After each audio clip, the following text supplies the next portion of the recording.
lot of them are still related to dietary and lifestyle choices.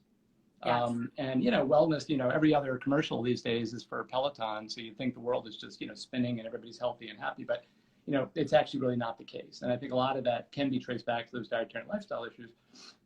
And so for me, there was this interesting thought. We'll talk more about, availability and access in a minute, but there was really this idea of, could you, now that a lot of these better for you brands and products, which played a role in lifestyle choices and what people could find where they shopped and what they ate and all those things, as a lot of these better for you brands were increasingly available at bigger stores where more people shopped, was there a way to start a new conversation around health and wellness, largely based on these product choices? That was the original idea.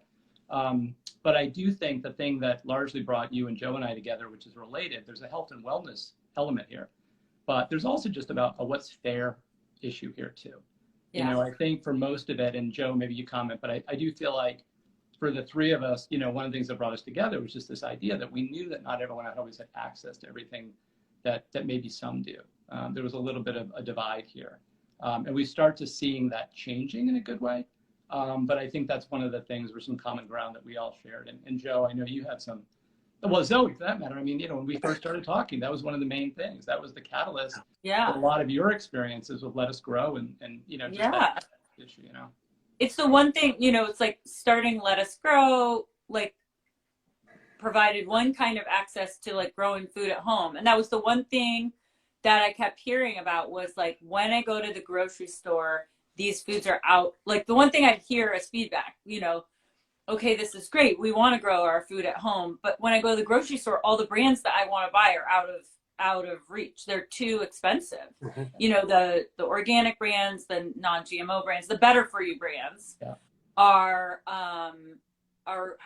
higher price than the other things. And that always kind of, I didn't like the feeling that there were things that I had access to, or, my friend had access to, but my other friend didn't have access to, like, I didn't like that bothered. I'm very egalitarian. But the funny part is, and again, we won't belabor this too much, but I think it's like, for most of my adult life, at least, there were two worlds. If you wanted certain kinds of products without artificial this and artificial that, you went to small natural food stores and maybe later Whole Foods. And then there was everybody else, and they were kind of divided, and we all just kind of accepted it. But that's it inherently, that's not right, but it kind of is what we all accepted. And Joe, I mean, I know when, not to put words in your mouth, but I know even some of your, geographical distinctions for a while, that kind of was something that you witnessed as well. Absolutely. Yeah. And to speak, I mean, that's sort of how David and I originally got to talking. So before I met David and co-founded Merryfields, I spent 20 years working for Whole Foods Market. I kind of, was in that natural foods bubble. At Whole Foods, I was the director of quality standards. I led a team of people who set standards for what goes on the shelves at Whole Foods and why. What's safe in a beauty product? What ingredients are acceptable in food and which ones are banned and why? Seafood sustainability, animal welfare, all of those areas where the company does an amazing job making sure that what's on the shelves is really what should be on the shelves. I spent time working with the USDA on the national organic standards, advocating for, to make sure organic means something very deep. Worked on creating the standards with the non-GMO project to, create a certification program for non-GMO products. But, I did all of this work, which continues at Whole Foods. They still set amazing standards. So when you walk in, you can trust what's on the shelves. But I got to thinking, what about, most people aren't shopping at Whole Foods. They're shopping at Kroger and Walmart and Safeway. And is there a way we can use the power of rigorous standards and the work I've been doing to help a bigger group of people shopping in regular grocery stores? And that's really where David and I started to talk. Well, and Joe, I mean, just on that point, I remember it was shortly after we were first introduced by a mutual friend where you had moved from living in Austin, working in Whole Foods, out into more East Texas. And it was, you shared with me at that time, it was just kind of a little eye-opening. It was more than a little eye-opening. I'd been in a Whole Foods bubble where I lived in downtown Austin. I went to the office, bought my groceries on the way home in that store. And then we bought a farm about an hour outside of the city. And so on the weekends, I was shopping at H-E-B and Walmart and regular grocery stores. And, What was interesting to me, is that there were way more good products than I expected. Natural and organic options in every aisle, really cool stuff. But there's also a lot of crap in between those products. And for someone shopping, it's really hard to know which brands to trust, which ones are, using label claims that are misleading, and which ones are really legitimate. And that, I think, drove, my interest in Merrifield, and some of the energy of those early conversations is entering that moment for a shopper and providing some direction and guidance and helping people know which are the great brands. Yeah. Yeah. No, it's really nice to be able to have an answer for people who are, looking for a reason to buy better for you brands other than just they're better for you, and to be able to have, well, you can get rewards, and you can buy all these things at your regular store, not just at Whole Foods or, like health food stores.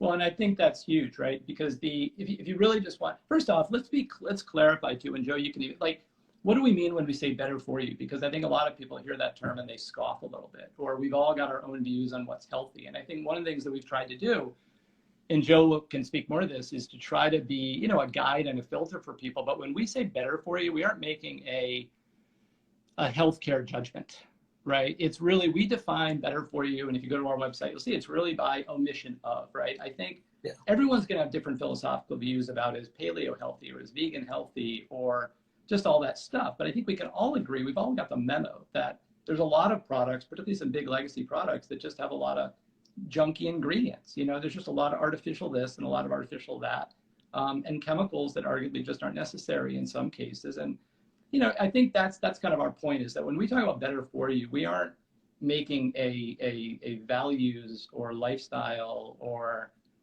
even a health claim, really. It's just trying to help people that just don't want to buy products that have stuff. And like Joe said, whether it's shampoo or sunscreen is a disaster category to try to understand, food and others. So it's really just how do we, and Joe, maybe this is a nice place, how do we use standards to help people that are going to these big stores and seeing all these options and want to make heads or tails of what to buy and why? How do we help that part feel easier?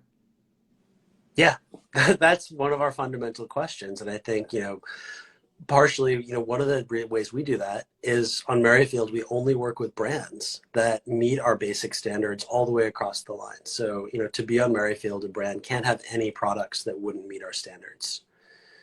And the other thing we do too is help people understand, what does organic mean? What is a non-GMO product? What does paleo mean? All of these, sort of complicated label claims and issues about products. We want to help people, understand what makes the product a little bit better.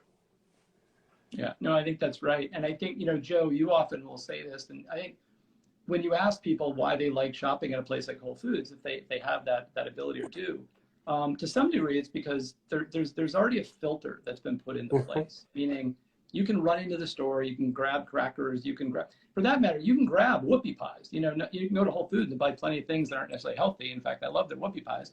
But at least that those whoopie pies don't have this red dye number this and all that stuff. So it just makes life easier.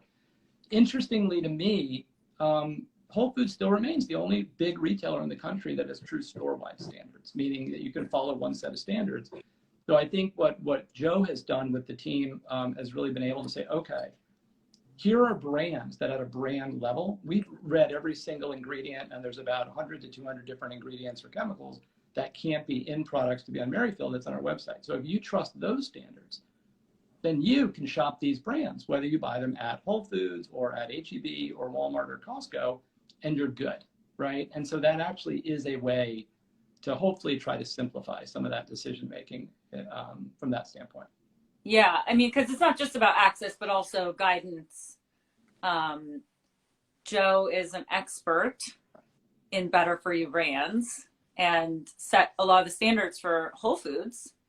And a lot of those things that you see at Whole Foods, like you were part of that program, right? That sets the standards for grass-fed, you know, like all the different animal products and the eggs, and it's very hard to decipher those things. It was before, you know, that. It and still I is. product, Yeah. but It still for is. people who do. Yeah. No, and like I Yeah. said, you know, at Whole Foods, there's a vast team of people putting a lot of thought into what those label claims mean, and you know what meat gets into the store and meets which standards. And you know, again, to my earlier point, that's what I wanted. I wanted to do something like that for everyone, because when you go into Whole Foods, you have that feeling of trust, but you go into a Walmart, and there's totally legitimately decent stuff, good Yeah. meats, you know, organic produce, things on those shelves that meet good standards, but finding them is a chore. Knowing which brands, a lot of the brands can be unfamiliar, but also they do tend to be a little more expensive. And that's a barrier we want to help erode, by making these products more accessible, by rewarding people for buying them, making it a little bit easier to choose, you know, the organic glyphosate-free oatmeal when you're in that aisle trying to choose what you're going to have for breakfast the next day. You know, people just don't have the time, their mental bandwidth to like read every cracker label, and you really can't expect that. But I think that this guidance and this filtering helps. But you know, it's about the money too. Like, I mean, if you think about it, like a lot of it is the money. Like a lot of people, it's, you know, when they hear about certain brands in terms of what they do with their ingredients and the purpose and what they're trying to do around sustainability, it's, you know, it's like Jerry Maguire. You had me at hello on that. Like, yeah, I'm in. You know. But now I think part of purpose increasingly is how are you going to help me make it affordable? And this is particularly the case for a lot of natural and organic brands that really have grown up in that natural channel successfully. And now they're going into places like Walmart and Costco, and they're trying to find new people. You've got to, like, you can't ignore that. And I think one of the things we tried to do with Merrifield, and it's not the save all, but it helps, is to try to get to a place where with these brands, they're all working together in one place, where now you know you always get at least 5% back on all these brands. A lot of times it's a lot more. It can be 10 or 20% with you know, brand boosts and special offers. I won't belabor all the app stuff here. But the reality is what we're trying to do is how can we find a way to just deal with the real elephant in the room, right? Like it's great to have philosophical conversations about standards and all these various things. But the reality is if people can't make it work on their budget, then as much as they want to support those kind of brands. And so there hadn't been a really great way for these kind of brands to directly connect with people and directly offer them savings. Because again, brands don't set the price you find on the shelf. There's a whole thing that goes on. So with what Merrifield's really trying to do is just get to a place where these brands can help people that want to support them but need that little extra help financially. Zooey, you often say that if you want to make real change, you've got to have people vote with their dollars. And sometimes they need a little help, a little nudge. And I think that's one of the things we're trying to do in that way. Yeah, exactly. You don't want people to not be able to buy the things that they feel are best for them and for their families. Well, and I think that's right. And again, just a disclaimer in case anybody out there is asking themselves, well, I don't really have this problem. I'm buying what I want. Or this is, you know, people should buy what they want, right? I mean, everybody's got their own views. There's no judge. But I think where we really see an opportunity or where there's a need are a lot of people that they believe in these brands. They don't want certain of these preservatives and other in the things they bring into their home and their family. But they feel a little bit torn about what they can or can't do. And I think we're just trying to find a way to help make that more viable for people. I think we lost Joe, by the way. Do we need to add him back in? Maybe if there's a way to try to re-invite him, maybe he got disconnected. We could do that. Okay. Because even though you said it at the beginning, he really is the brains of this thing. So we got to make sure. Well, you both. Hi, there you go. I am back. I don't know what happened, but this is a first multiplayer IG live for me. So yeah. apologies. I don't do a lot of IG live, so I have lots of help. No, I think we're doing fabulous. And Joe, we were just saying before you cut out, I think that, like, you know, it's everyone should do what they want, but I think there are a lot of people that like want to support and buy certain kinds of brands, but they don't always feel within reach. And you know, one of the, I think also another thing worth pointing out is it's not always just the price. There's one of the things that I think can be challenging for people too is a lot of times the brands that are making it the easiest for you to buy their product aren't always the healthiest ones. Yes. There's a whole bigger conversation we could have around how this all gets started, but the reality is a lot of the big legacy brands that have cheaper ingredients allows them to be more profitable. And because they can offer a lot more 2-for-1 deals and more coupons. And it's not just incentives. It's, in some ways, it's almost trying to just subsidize the costs of cheaper products. And it puts people in a tough spot sometimes. I mean, one of the fundamental problems is that the least healthy food is the cheapest to produce, partially because our government subsidizes corn and soy production.